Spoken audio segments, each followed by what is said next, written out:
And welcome to any new faces. I know there's a few new sign-ups for us this time, so welcome to everyone that's new here.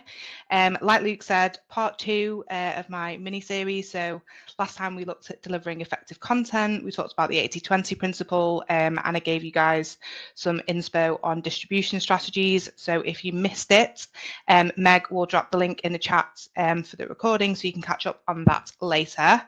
We have got some new faces. So before we kick on, I did just want to clarify the MQL, SQL terminology. So when we talk about an MQL, we class that as a marketing qualified lead. So they are likely to be people that you have attracted to your business. They may have downloaded a high value piece of content like a salary survey or a specific industry report maybe.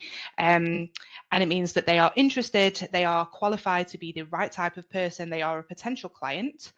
So they're the right demographic, they're the right job title.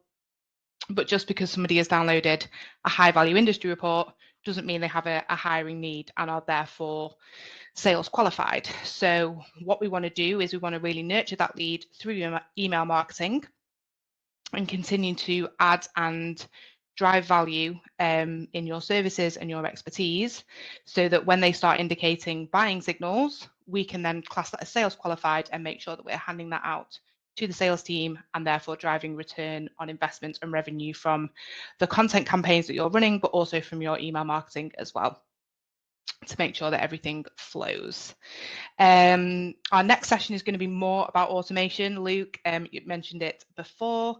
So we've got a whole dedicated session on CRM data and automation, because that is a real rabbit hole that I enjoy going down. So I'm going to save some of the automation stuff for next session. And this is more just if you're looking to get started with email marketing, or your data's a mess and you're like, oh God, automation just feels like a step too far, this is a great place to start. And yeah, so that is going to be the next session. And then finally, we are rounding off with PPC and social advertising for recruitment specifically. So hopefully by that point, we will have covered all of the four, I guess, core pillars of our strategies. So without further ado, I'm going to crack on and let's look at email marketing for client lead gen.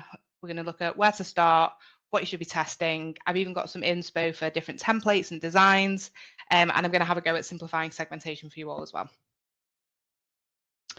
So the email marketing funnel, we have talked about content for every stage of the funnel in previous webinars, but this is what it looks like from an email perspective. So even at the point of conversion, they almost then kind of go back into the funnel, which I know maybe feels a little bit alien, but just because we know who they are, it doesn't mean they're ready to buy.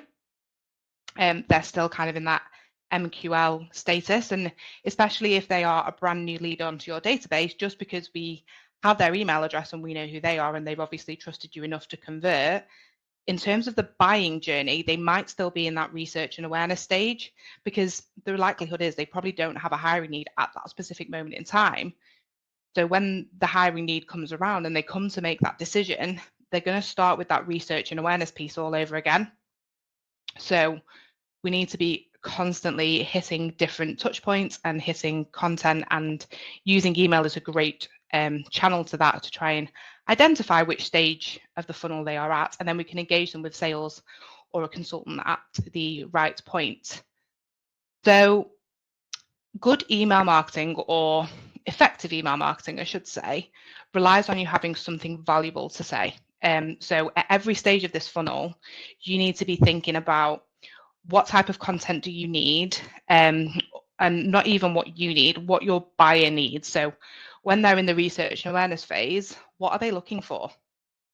Or what content do you have that we can serve up on email to them to kind of support that stage?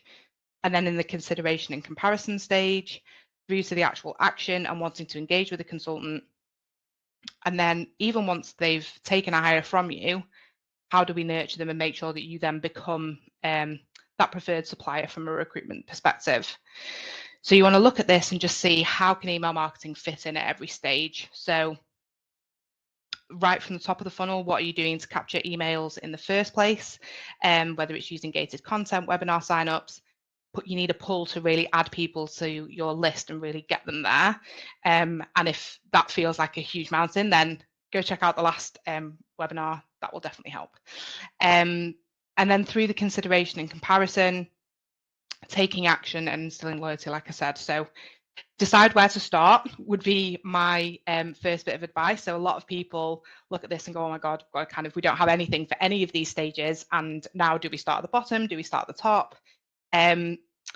For most of you, I am hazarding a bit of an educated guess here because I speak to a lot of clients on the daily, but I'm imagining your focus is on nurturing these leads generated from sales, or maybe trying to re-engage lapsed clients, and encourage loyalty. So you're probably in that action loyalty phase, and that is quite often a safe space to start.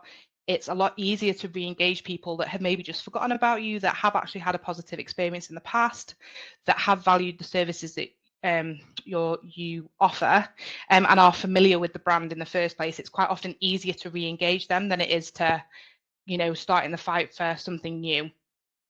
So if you're looking for somewhere where to start, I would start with your loyalty and then maybe work backwards up the funnel, just like we would from a marketing perspective, really. So yeah, start with loyalty. If you're not doing any of it, then I would look at that loyalty piece to say, right, okay, how do we engage all of these dormant clients on our database to get more from them? And how do we do that? So, well, you really need to think about your audience personas. Not a surprise, you know me, I bang on about them all the time, and at risk of sounding like a broken record, they are really, really important.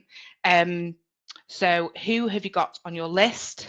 What stage are they at? And what information do they need? So if it's been a couple of years, if it's been 6 to 12 months since somebody on your CRM has reached out to these people, what is it you want to say? Like, what information do they need when you first do that bit of outreach, re-engagement? What do they care about, and what on earth is going to inspire them? What is happening in their world right now that is going to make them stop and engage with an email that you're going to send? And this sort of starts with mapping out the customer journey, really. So when we talk about a customer journey, it's not as simple as like how someone uses the site. It's the whole experience, not just the physical touch points. It's not the UX. It's like a visual representation of the whole end to end from when they first make contact, or they first download a piece of content with you, or they follow you on LinkedIn. What does that whole experience look like up until the point of making the hire? And even afterwards, what's the after service like? What's the aftercare? What is their experience like post-hire? So when you kind of map all this out, and it can be quite, I'm going to go with therapeutic. It can be quite therapeutic to actually get it all down and be like, wow, you'll uncover loads and loads of opportunity, I promise you. And then at each stage, you want to explore the needs of potential customers at every stage. And you want to look at the factors that directly or indirectly, I guess, motivated or restrict them from moving on. So just as much as it's important to look at what helps people move down the funnel and along the buyer journey, you want to look at what were the objections, speak to your consultants and find out actually why do people not progress? Why do we lose so many people at this specific stage? Why do we write so many proposals, but not very many of them go forward to the next step? Or why do we engage with so many people on email, but then we never make it to the proposal? Whatever your sales process is, sit down and work with your consultants and figure out what triggers them at every stage. So starting right at the beginning. Now this is actually before they engage with you. So I would class it as when the client becomes like problem aware, which actually is probably long before, if it's a new buyer, it's before they become aware of your business. So at what point when they become problem aware? So at what point when they need to hire, they make the realization they need to hire, someone's moving on, the business has grown, like what do they care about then? And then obviously as they move through the intricate process of more awareness, trying to refine that job spec, consideration, comparison, when they're speaking to recruiters, what do they care about? When you're going up against your competition, it's not your business won't be the only business that they're talking to. So when you're going toe to toe with your competitors, why do people choose you over someone else? Not a huge amount of businesses can give you a solid answer to that question, but it's important to dig deep, and don't be afraid to ask your clients as well. Don't be afraid to ask them why did you choose us over a competitor.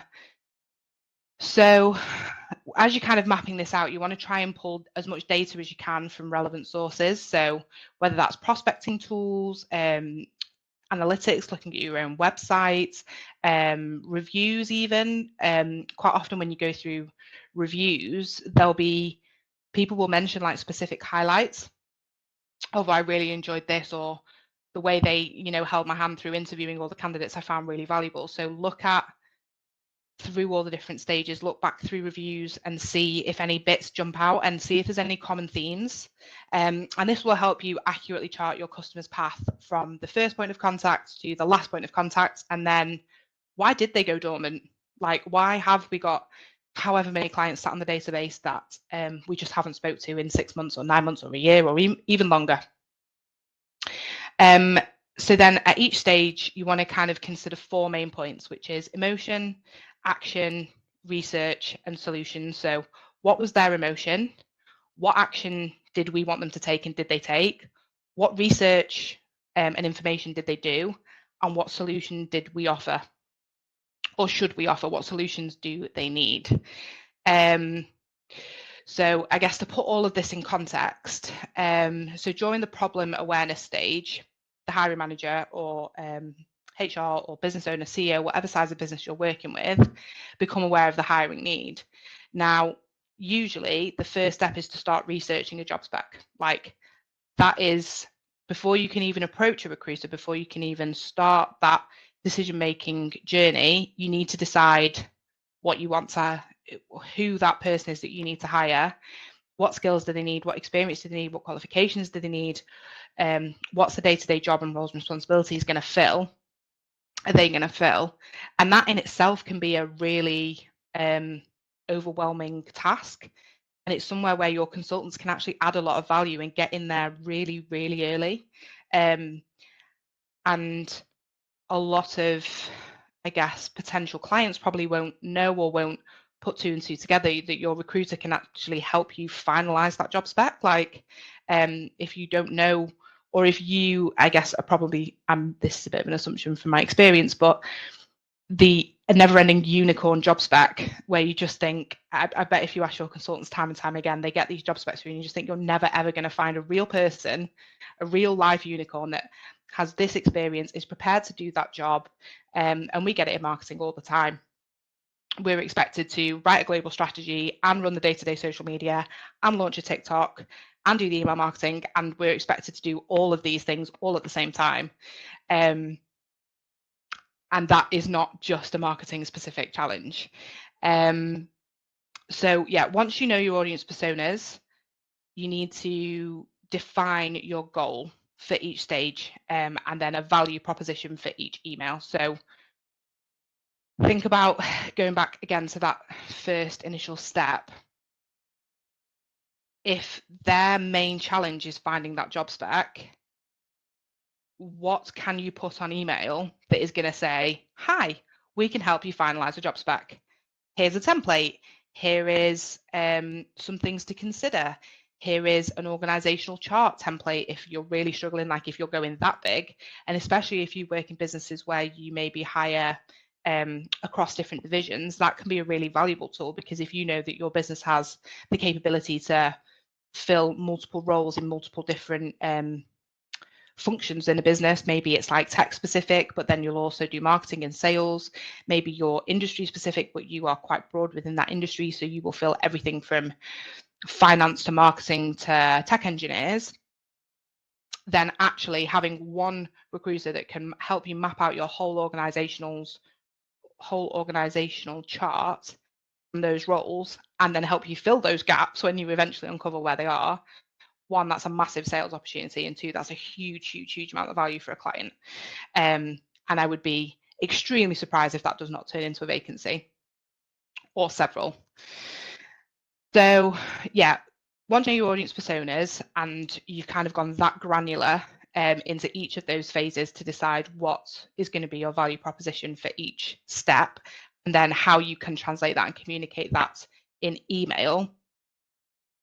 The next thing you want to think about is what you want readers to do after opening that email. So how is what you're going to offer going to benefit them? So your goal and your value proposition should be clear and specific and aligned with your persona stage in the journey, if that makes sense. So you have to kind of match up what you're trying to achieve and what they're going to try and what they want to achieve, and stick the value prop in the middle. And that's going to be a little magic sandwich. And it doesn't have to be super long. It doesn't have to be super complicated. And that is something that is evergreen and you can send repeatedly. You can send it like in a kind of quite a routine basis just to try and re-engage people. And you know, your email subject line is going to speak to the people that it needs to speak to. It's okay for it to not speak to everyone. It's okay for not everybody to need to redesign their organizational chart. That's okay. But the people that it will speak to and the people that will open that email and will engage with it, we would say that is a very, very strong buying signal. If someone is completely redesigning their organizational chart, they are likely to going to uncover some vacancies, and we want to be in there, and we want to be in there quite early. So if your persona is maybe a new subscriber and they've downloaded this report that they found really, really interesting, and let's say a client that I'm working with at the minute, they're super big and they're really, really laser focused in mining. Let's say they download this mining report and that's really, really interesting, but actually they don't realize that we do renewables and we do tech and we can fill a wide range of roles. You've established your authority in one industry, but how are we following that up to say, right, okay, actually you downloaded this piece of content, which is amazing, and we're glad you took so much value out of it, but we can also do all of this, and this is what our business actually is, and here's a really nice introduction. And again, if you've got something like a salary survey or a free resource or something that's going to help them, offer that as well as kind of a really nice intro to your business. So yeah, so personas, whether they're an influencer or a decision maker, needs, pain points, how can you solve them? What does good look like if you do solve them? Paint that picture, and then what do you say to engage? And yeah, the main thing is that personalization is more than just a name and a subject line. So yeah, we'll come on to that a little bit more. So subject line is more than just a name and more than a name. Personalization can be specific to an individual, like a name. Names are a great way to start. It can be a job title. It can be an industry. It can even be like a really specific stage at the buyer journey. And if that is targeted content specifically for you at that stage, that's personalization too. So hopefully, if we kind of follow this methodology, you've got your plan, you've ironed out and highlighted all your gaps, and you have sorted your value prop, you know what you want to say. Now it's time to start building those emails. And I know I'm making that sound really simple, but hopefully it's going to be less overwhelming for you. So starting with your catchy subject line and preview text, which is your first hurdle. So the first thing is to get people to open this email that you know is going to add so much value, and we have to really clearly communicate that. So your subject line and your preview text are the first things your reader will see in their inbox. So the main things are it needs to be catchy, relevant and appealing, and it needs to do what it says on the tin. It needs to capture your persona's attention, curiosity and interest, and entice them to open that email. So there's loads and loads and loads of different tactics to this. You can use creativity and humor if it's right for your brand. If you're quite a formal brand, then don't start shape shifting your tone just to get open rates, because as soon as they then engage with your brand, they're going to be like, whoa, I thought you were this really lighthearted, humorous brand, and actually you're quite serious, and everything's a little bit disconnected, and you're going to lose them later down the line.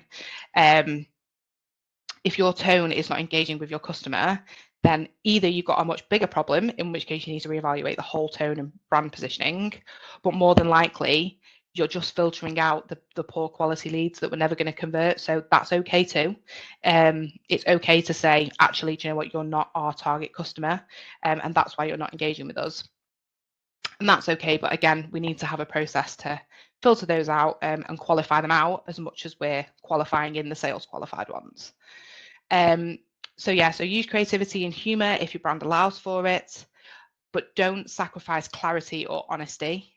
So you want to avoid anything clickbaity or misleading. And it sounds obvious, but make sure your subject line and preview text match your email content and goal. So this is where people were like, oh yeah, our email has a really, really high open rate. And I go, amazing. Like, what did you get off the back of it? Like, how many of them were sales qualified? How many conversations did you have? And they go, oh yeah, we never get any leads, but we've got really good open rates. And it's like, well, what is the point in having really, really, really high open rates if none of them are converting to anything? If you're not getting anything out the other end of it, then it's kind of for nothing. I would far rather have a really, really specific email with a really, really specific audience. Again, looking like that organization charts example we gave earlier, that is not going to appeal to the masses. It speaks to a really, really, really specific pain point. But the people that it speaks to, we know, are in the right stage of that buyer journey where they're ready to talk to a consultant, and we have a consultant ready to talk to them. So that matchmaking, you're far more likely to get a sales qualified lead, and you're going to get more revenue off the back of that email than you will some really top level I don't know, like maybe a diversity awareness. So like, I don't know, maybe you've done a piece on like cultural diversity in the workplace. Again, super relevant, super important. It definitely has its place in your email marketing strategy, but you need to figure out where, because it might be a great awareness piece, but it's not going to get you those SQLs.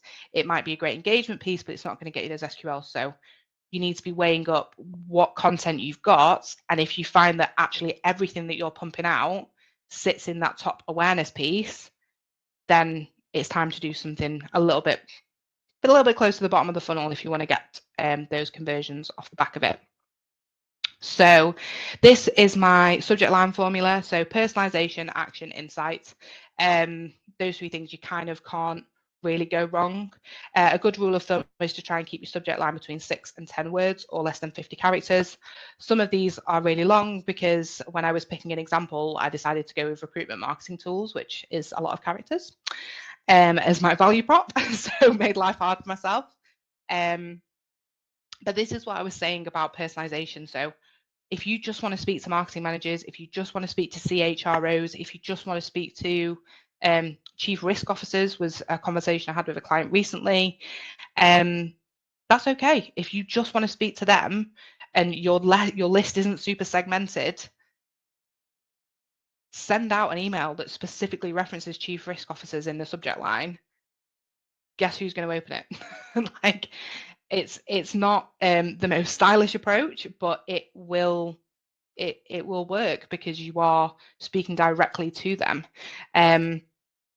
Action, what do you want them to do? Do you want them to read? Do you want them to engage? Do you want them to discover, learn? All those good words. And then the insight, like that's the crucial value bit. So, and again, those are 3 subject lines that all do the same thing, promote the same bit of content with 3 different subject line formulas. And you can also use this subject line formula for ChatGPT. So you can tell it to use this formula to write a subject line about this, targeting this audience. And then you can say, for personalization, use this, for action, use this, for insights, here are some key points, and it will spit it back out. I've even given an example there, is something that I've used before that has worked really, really well. And again, it's not just one and done, like put it in, see what it comes back with, test it again, say, I don't like this, try and use more of this, don't use this word, that's not our tone. And then kind of you'll get there eventually, or you'll get something really, really close that you can then take and adapt. Again, don't just lift and shift. You are heading for trouble. use it as a base to get you started and give you some inspiration, and then take it from there. So personalization, name, location, job title, any other relevant data to your topic that makes your subject line more relevant and appealing. Again, if you can segment your email list, that's amazing, but we'll come back to that in a little bit. So subject lines need to match the content and purpose of your email, and not mislead or disappoint your readers, because that is one fast way to boost your unsubscribe rates. You want to highlight the value and benefits to your readers and not just focus on selling or promoting. So again, what is the value to them? Like, so what to them?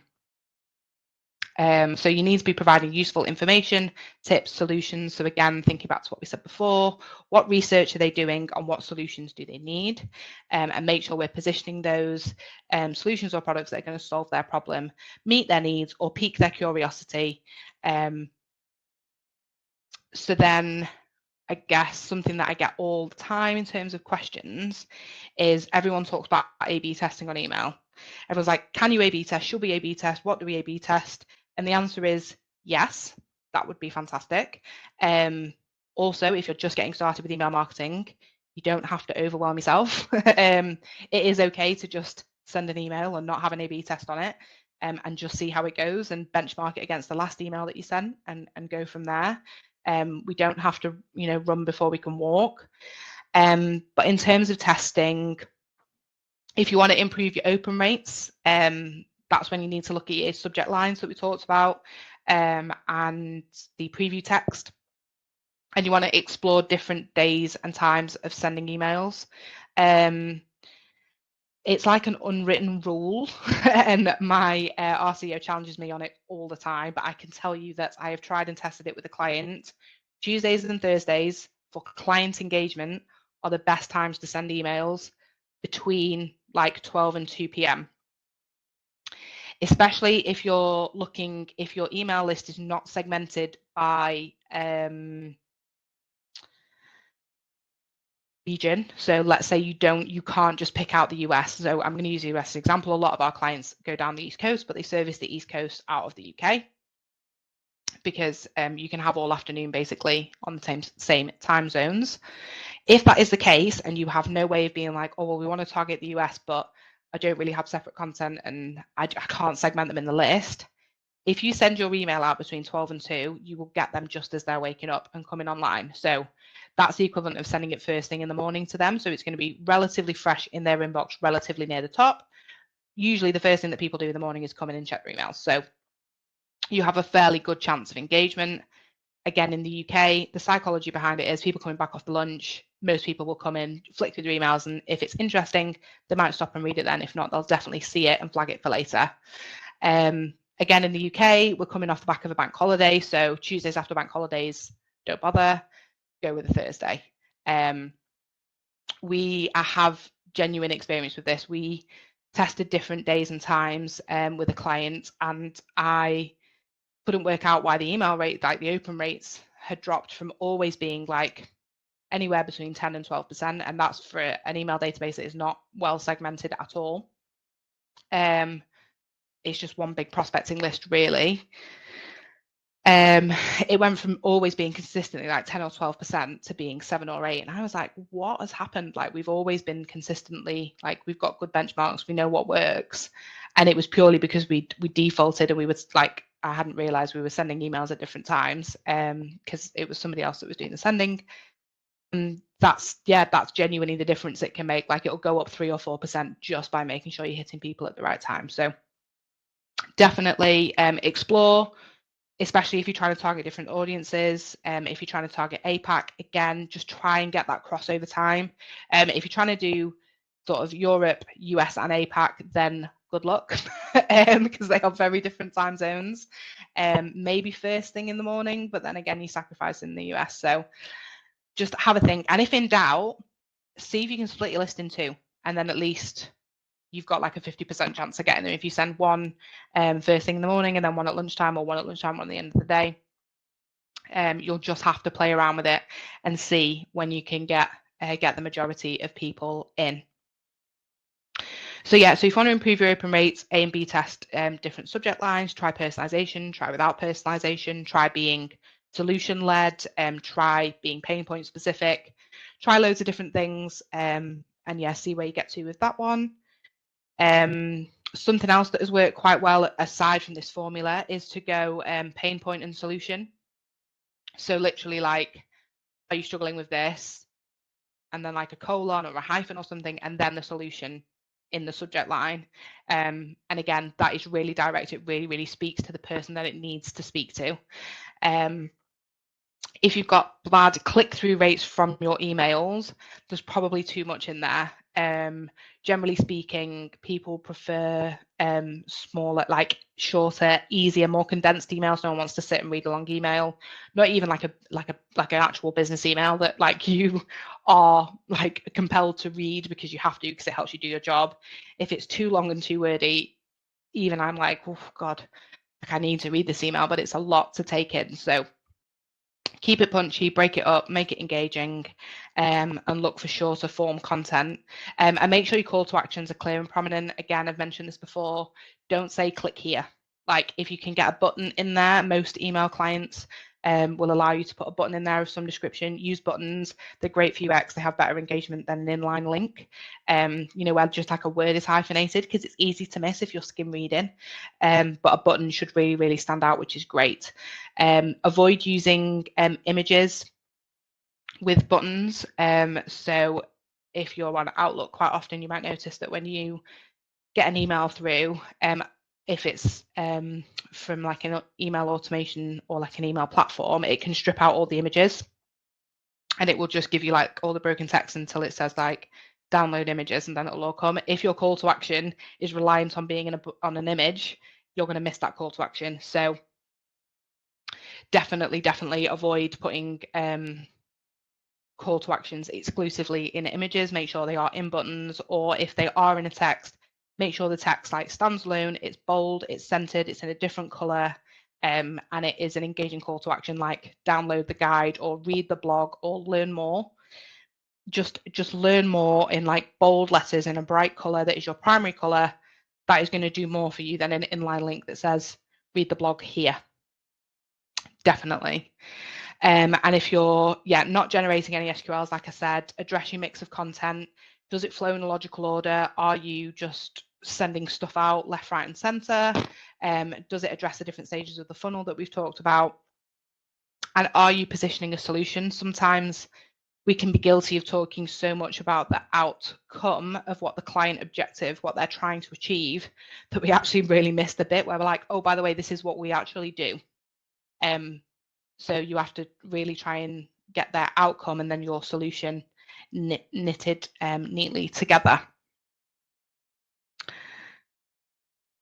So I guess the core metrics, just to touch on these a lot, these should be quite familiar, I guess. Open rates, so how many people open any specific email, click-through rates, the percentage of people who clicked any of the links in the specific email, the conversion rate. So again, this happens not offline, but like off the email platform itself. So how many people completed a desired action after clicking a link? So if the link was to, I don't know, view a service page, then you can use UTM track links in the email, and that will then translate into Google Analytics, so you can then track them on the site.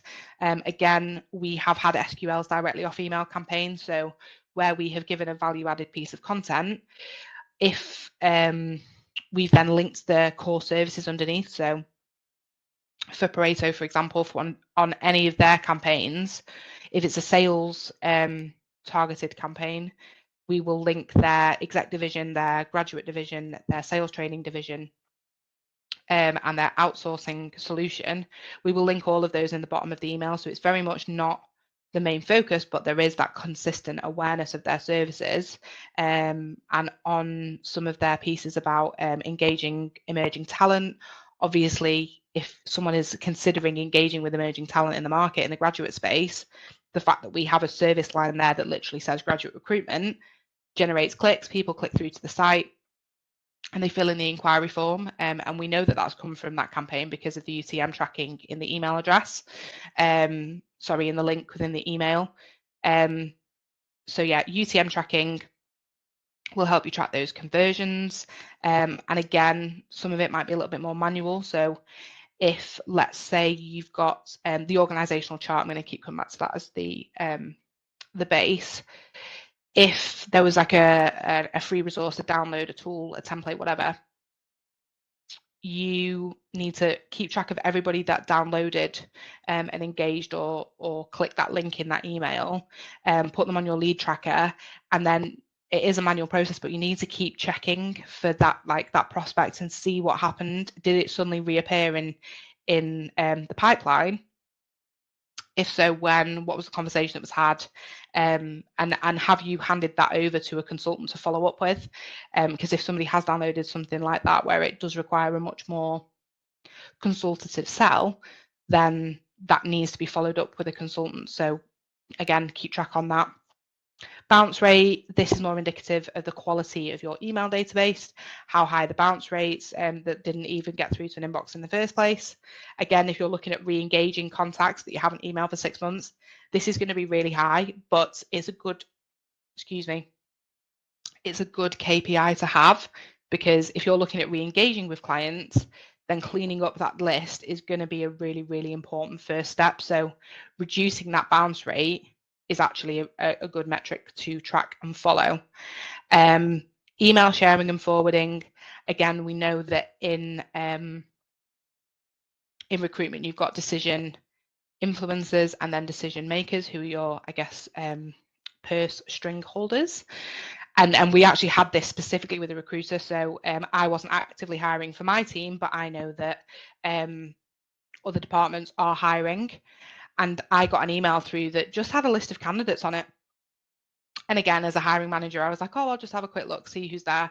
And there was 2 that I thought they look ideal for another department that was hiring. So I forwarded it on to our office manager and our ops director. And I said, just had this through. I don't know if we work with them, but this candidate and this candidate look like they would fit really well, like they've got the right skills that we've been discussing.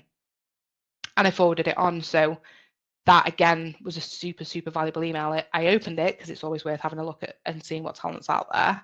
And 2, I forwarded it on to the right person.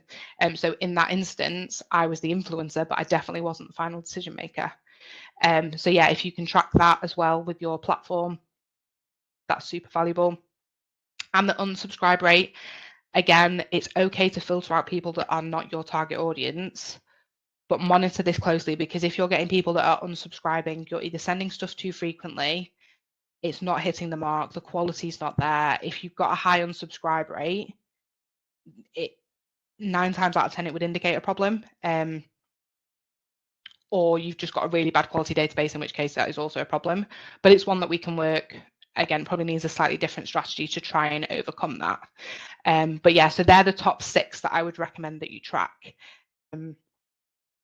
through the journey. So coming on to segmentation and quality of database, really. So in an ideal world, we would all have our databases segmented by seniority, by industry, by location. But the reality is it doesn't always pan out that way. And quite often you inherit a database when you join a company and there's not a lot you can do about it. So as a starting framework, if you don't have any segmentation, this is always where I recommend to start. So you want your brand advocates. These are your repeat customers. They're high value. They love you. They work with you frequently, and you want to keep nurturing them. They're going to do wonders for your open rates. They're going to do wonders for your engagement rates on your emails. So they're really, really going to help your KPIs. You want to consistently add value and maybe stay in that consideration comparison. You don't want to go off the radar. Don't take it for granted that they are your repeat customers, because new business will be chasing them consistently.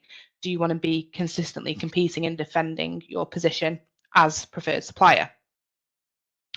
Then you've got your active prospects. So these guys, they might spend infrequently, or they're low spenders, or they're new customers that your sales team are prospecting. Help them out. Help them out. Like, if you imagine how many people are in this list, if a salesperson had to personally email them once a week, like, how much time would that take, and how much time can we save by just doing it in a blast approach, basically. And then you've got your dormant contacts, your lapsed clients. These are the ones that are disengaging with you. We need to figure out why. Why are they suddenly disengaging with you? And don't email these guys every week, because that is one surefire way to have a high unsubscribe rate. This needs to be super valuable content. These are the ones that you want to try and move them up. And the idea is that you move everybody up. You move the people that are in a 3, you kind of stop the disengagement and you move them to an active prospect, or that's someone that could potentially buy from you. And then your active prospects, you want to convert them and you want to turn them into a brand advocate, a high value repeat spender. So that's the idea. So your high value people, email these guys once a week. They love you, they want to hear from you, they want to take everything that you have to give. Your infrequent spenders or your active prospects, you want to email these guys maybe fortnightly, maybe monthly. Again, only email them when you have something valuable to say, that is going to help them in their stage of the journey. And then your lapsed clients that are disengaging with you, monthly at most, maybe quarterly. And maybe again with these guys, you take more of a newsletter style approach where you can hit them with quite a few different bits of content in one go and just see what they engage with, and then try and move them through the list that way. So once you've got everyone in their respective lists, again, try and think about your audience personas. So if they're regular buyers, they're repeat customers, what are they struggling with? How do we solve their problems? And again, you always want to try and either drive curiosity and inspire action. So if they're doing really well and they're flying, like, what can they be doing to get more? And how do we improve that? And don't overthink it. So when you're writing these emails, I know it's really easy for me to say don't overthink it after I've given you so much to think about, but an email, a good email, is a picture, 10 words and a button. Like, in its simplest form, that's all it needs to be. If it is the right content that speaks to the right audience, that is going to generate you results. And that's, straight up, a picture, 10 words and a button. That blurb that you put in between the headline and the button, you're just taking up space. People generally won't read it. They will just skim the headline.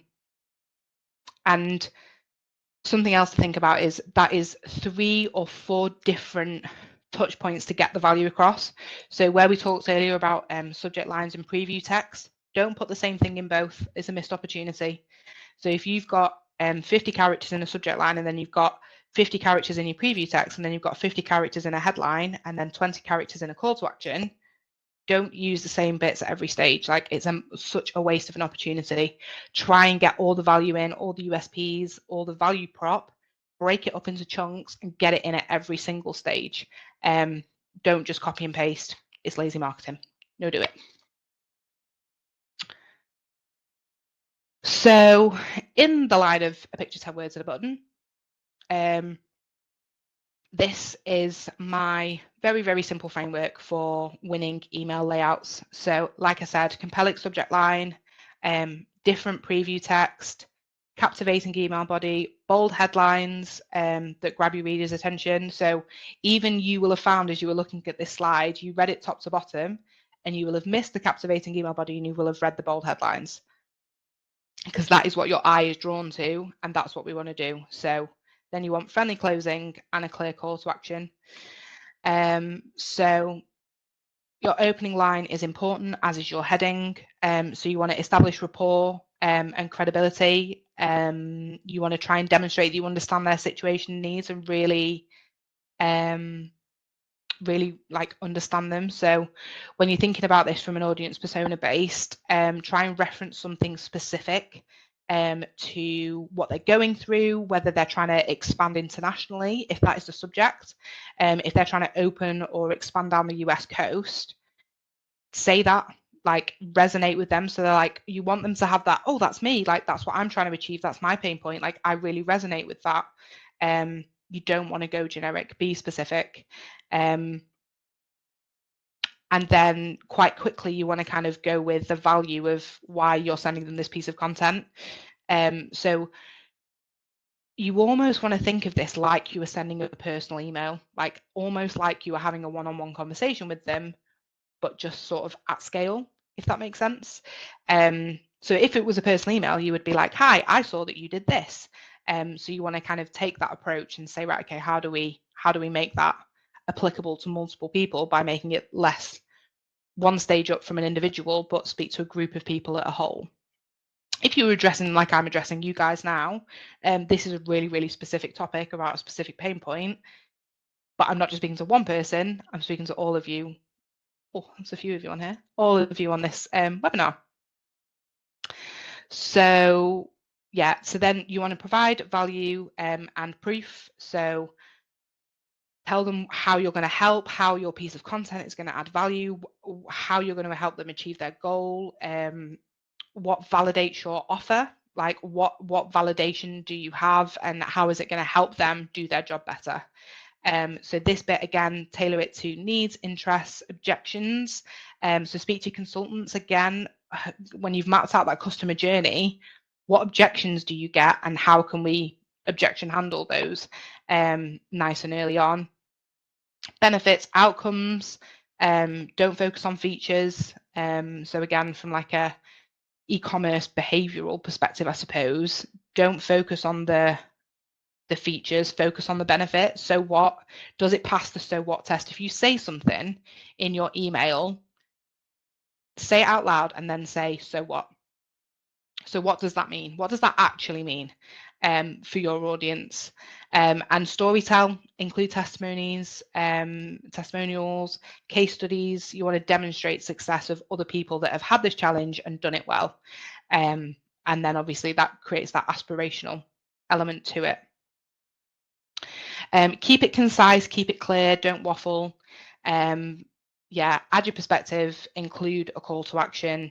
Again, this is probably the most important part of your email, as it needs to tell the recipient what you want them to do next. Use like persona-based language. Don't use words that you would never actually say to a person. Listen to your consultants, listen to the language they use of what works and what doesn't work. But yeah, make sure it's clear, specific and compelling. If you can create a sense of urgency, like before it's too late type language without it being too clickbaity. If it's relevant, use it. Yeah, action verbs, direct language. Yeah, one clear, easy next step. Try not to put too many in there, because otherwise it's going to get too overwhelming.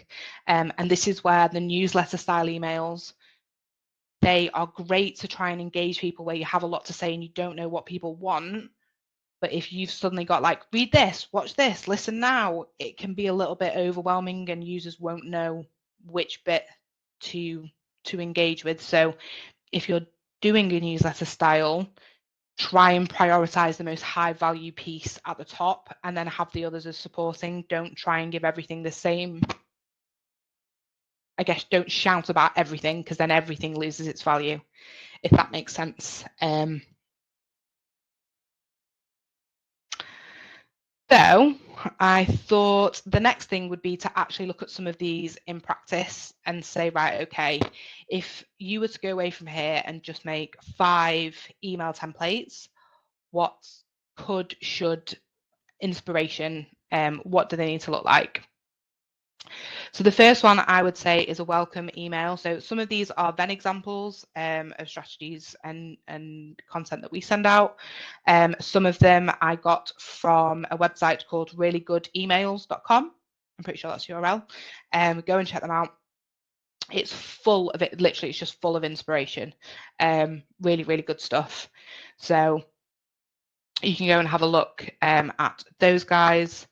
So this is a really, really nice welcome email of someone that has just signed up. So if they've just downloaded a piece of content maybe on your website, or they've joined your mailing list, or they've subscribed to a webinar, what does that first interaction look like from you that wasn't that high value piece of content? And you can decide how soon you send this. Do you send this routinely? Do you have like an automation? Again, we'll come on to that next session, but is there a trigger that sets this off? And what do you want to say? Like, if somebody just stops you in the street, like, would the first thing you say to them be, do you want to buy grads? Like, do you need to hire someone? You'd be like, whoa, no, I just wanted to come over and see what you guys are all about. Like, if you were at a trade stand, the first thing you say to them isn't, do you want to hire someone? It would be like, tell me more about your business. What are you struggling with? Like, you would go in with a conversation. And that's kind of what you want to try and replicate with your email marketing.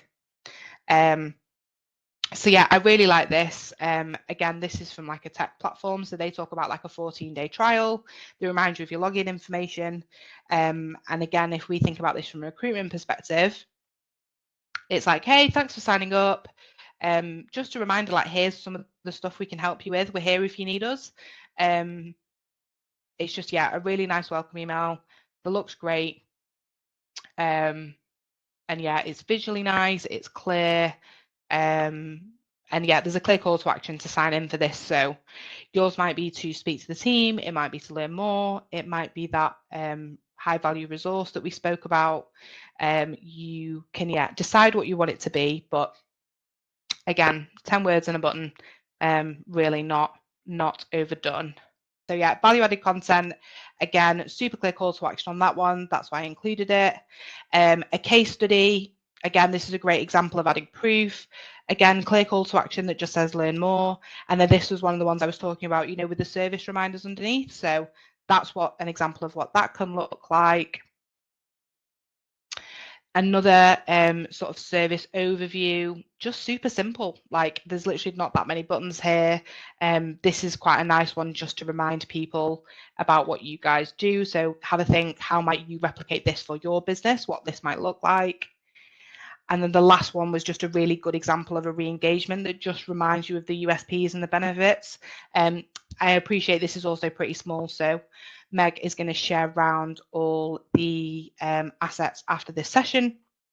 So then you can kind of dig in. But yeah, this website is called Really Good Emails. Definitely go and check them out. That for timing, Luke. Back on Q&A.